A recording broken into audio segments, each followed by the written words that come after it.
Democracy is a very costly enterprise.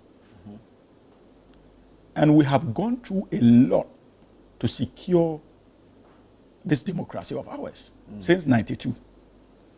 We must all be careful, not just politicians in terms of their conduct in public offices. Even those of us who run commentary on national issues must do so, being mindful of the responsibility entrusted on all of us to protect our democratic gains and ensure that we make amends where we need to make amends. Our commentary must not seek to incite the public to begin to have questions about the viability of democracy, because the alternative is scary. Many have lived through military regimes. We all know the cost of military regimes. So we must be careful in terms of our commentary. And when I say democracy is costly, we are dealing with state institutions. We are dealing with different arms of government. The judiciary has its own processes. No political party, not the NDC or the NPP, can determine how long a case will stay in court. It is the preserve of the judicial processes or system. So we may be interested in taking specific cases to court. But as political actors, we do not determine how long it stays in court. And their ultimate aim as judges is to ensure justice in our country, no matter how long it takes. That is the ultimate aim of not just the judges, but to a very large extent, that is what our constitution insists. And as citizens of Ghana, we need to respect it. Yes, it can be frustrating, annoying, when you have cases being handled for more than a year or two in our law courts. But that is the cost of democracy. It's not peculiar to Ghana alone. Indeed, even in the United States of America and the United Kingdom, we've had cases running for more than a year or two. I've had the opportunity of practicing in the UK.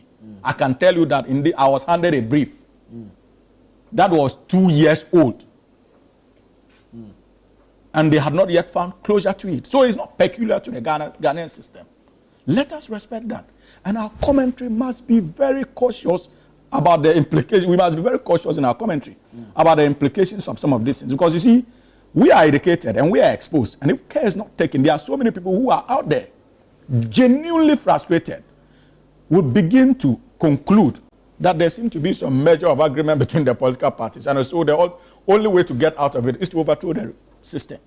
And that is the reason why I'm saying, irrespective of the reservations we have, we must understand that it is our responsibility to protect this democracy and get it to work. And so, senior comrade, I understand your frustration. But those of you who are seniors must set that example for us to follow, especially when it comes to the protection of our democracy. Many people are listening to us. They expect to learn from us.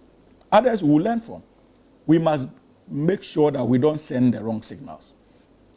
Having said so, now to the issue. You see, no, he also made reference to Sedinam Tamakloe. Again, this is not the first time my senior comrade has made reference to Sedinam's issue on this platform. Sedinam was found guilty in the last administration.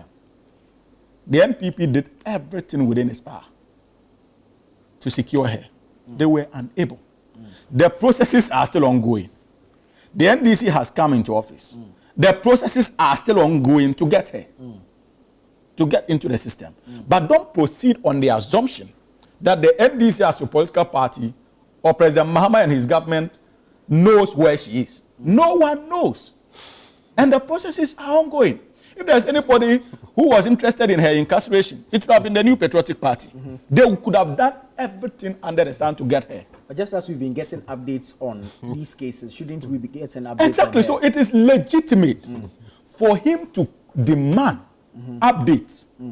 But it is problematic for you to conclude that the government is not interested in finding her, when you have not requested for any information in relation to that. We must be careful. And for me, that is my disappointment. Very well. Because nobody has told you that the processes are stopped. In any case, if you are thinking that the NDC is not interested in bringing her, the party that was interested in bringing her couldn't find her. That is the NPP. If they couldn't find her, why is it so difficult for you to believe that even an NDC administration, she's not yet been found? But it doesn't mean that the government is not looking for her. I don't think that's your position, is it? You are asking that you get updates regarding this matter, so we know. Look, listen. I told you, I gave you the perspective. I said that this is not the first time he has made reference to that point. Indeed. He sought to create the impression that the party or government is not interested in pursuing her. When you do not have that information, and that they only appear to be interested in pursuing the former government officials. And that is where my point is coming in from. That's why I had to make the point that, look, this is a problematic conclusion. Because you have not sought for information. And if you have not sought for information, you cannot proceed on the basis of your own assumptions to conclude that the government is not interested in her, but interested in the former government appointees. That is unacceptable. Ask for information, and I'm pretty much convinced that information will be provided to you. Now, when it comes to the issue before us, you see, I respect the office of the AG. And Honorable Kisi, when you look at how it works, we have all kinds of specialized people at the AG's department. Not all of them are lawyers, to begin with. And so there are civil servants who are qualified in diverse fields, including commerce, business negotiations, and stuff like that. So we have the personnel. And trust me, even IOCO has such personnel. So, and the investigations were carried out by IOCO. They would have dotted the I's and crossed all the T's before even if the docket was forwarded to the AG's department. Their investigative report, outcome of those investigations. So it is not as if we do not have the expertise. But I am not really so much moved about the amounts involved. I'm interested in the signals that as a state we are sending to our citizens out there. Largely because whichever way you look at it, and possibly that was why my senior comrade went on the tangent he went. Ghanaians are getting disappointed. You cannot mark that under any form when it comes to our commitment to issues of accountability and transparency as politicians. They are getting disappointed. So we must be willing to communicate to them that even if a dime of the taxpayers' money goes down the drain, a government that they have elected will be interested in retrieving that amount of money and punishing anybody found culpable as far as our laws are concerned. In any case, that was the promise of the National Democratic Congress in opposition. At a point like he indicated, we used to wake up to daily incidents of corruption allegations in the country. The people were frustrated. They were fed up. It was only fair for the opposition then to make a commitment that, look, when we come into office, we ensure that there's accountability and we hold people accountable. That is what Ghanaians needed, or that was what they needed at the time. And I still believe that they still need it, even now. So whatever this government is doing is in line first with our constitutional dictates to ensure accountability and to a very large extent fulfillment of a promise made to the good people of this country to hold appointees of the last administration accountable. Because that is the only way you can expand the frontiers of accountability. So I am not really concerned about the quantums involved. In any case, when the likes of Chachu Chikata were dragged before the law courts in the GMPC, willful causation of financial loss to the state, how much was involved? $162,000 US.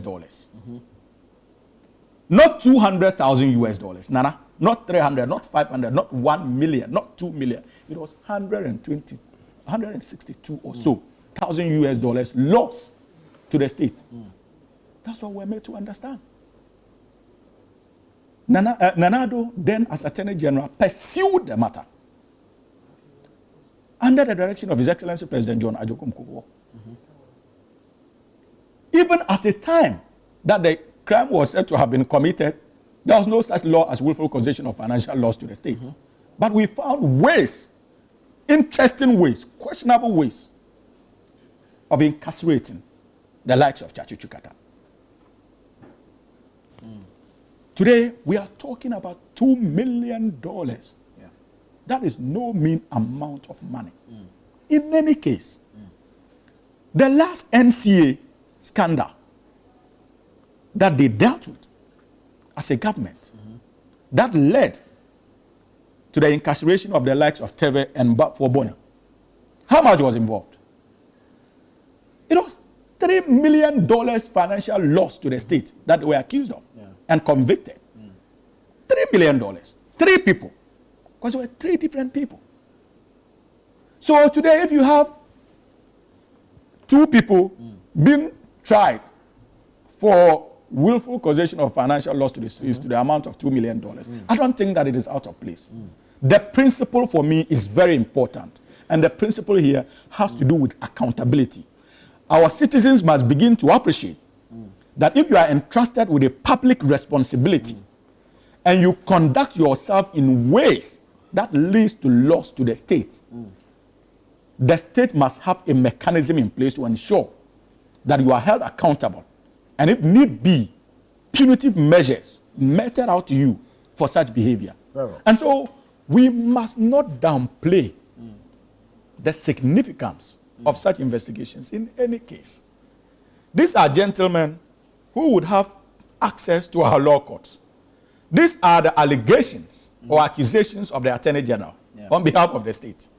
They are at liberty, and it is within their legal right to make submissions in court to counter whatever it is that the AG has presented before the judiciary.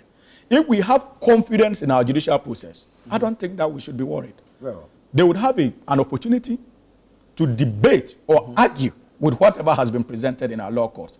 But Nana, we must not lose sight of that principle of accountability. Even if it is 10 Ghana cedis that I cannot account for as a state appointee or public appointee, there must be a system to deal with me when it comes to such things. So let us give the Attorney General the needed support. And like he indicated, this is just the tip of the iceberg. Nobody under the sun can underrate the rot, corruption that this country was subjected to in the last 8 years. We cannot let me bring take that for granted. And that's the reason why there's the need for us to give the Attorney General the needed support to ensure that people are held accountable, so that even appointees of this government, His Excellency President Mohammed's appointees, in their offices will know that if they also mess up and there's a change of government tomorrow, they will be held accountable. Only if there's a change we must of set government. that standard. Very well. Only if there's a change of Let me bring you